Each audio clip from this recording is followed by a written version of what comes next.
আর এই আল্লাহ শব্দটা পৃথিবীর বেশিরভাগ প্রধান ধর্মগ্রন্থেই উল্লেখ করা হয়েছে, এমনকি হিন্দু ধর্মগ্রন্থে উল্লেখ আছে। যদি ঋগ্বেদ পড়েন 2 নম্বর গ্রন্থ 1 নম্বর অনুচ্ছেদের 11 পরিচ্ছেদে সর্বশক্তিমান ঈশ্বরের একটি বৈশিষ্ট্যের কথা আছে। ঋগ্বেদের 2 নম্বর গ্রন্থ 1 অনুচ্ছেদের 11 পরিচ্ছেদে, সেটা হলো আল্লাহ। আর যদি সংস্কৃত ডিকশনারি পড়েন, হিন্দু ডিকশনারি, বলা হয়েছে আল্লাহ সৃষ্টিকর্তার একটি নাম। এছাড়াও আরো আছে, সৃষ্টিকর্তাকে বলা হয়েছে আল্লাহ।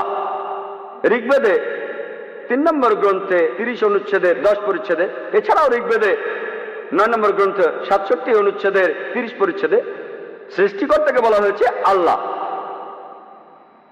আর আল্লাহ সুবহানাহু ওয়া তাআলা কোরআনে বলেছেন, সূরা ইসরার 110 নম্বর আয়াতে উল্লেখ করা আছে, আল্লাহ বলছেন, ওয়ালিদুল্লাহ আবিদুর রহমান আইয়ামা তাদু ফালাল আসমাউল হুসনা, তোমরা আল্লাহর নামে আহ্বান করো অথবা রহমান, যে নামে আহ্বান করো না কেন, সকল সুন্দর নাম সেগুলো তো তাহারই। আপনি আল্লাহ সুবহানাহু ওয়া তাআলাকে যে কোনো নামে ডাকতে পারেন, তবে নামটা হবে সঠিক নাম, এটা হবে সুন্দর নাম, এতে করে আমাদের মনে কোনো ছবি ভাসবে না। আর এই কথাটা যে সুন্দর নামগুলি সেগুলো আল্লাহ তাআলার, এই কথাটা সূরা ইসরার 110 নম্বর আয়াতে, এছাড়াও কথাটা রয়েছে পবিত্র কোরআনে সূরা আরাফের 180 নম্বর আয়াতে, সূরা তাহার 8 নম্বর আয়াতে এই কথা বলা হয়েছে। এছাড়া উল্লেখ আছে সূরা হাশরের 24 নম্বর আয়াতে যে সবচেয়ে সুন্দর নামগুলি সেগুলি আল্লাহ তাআলার।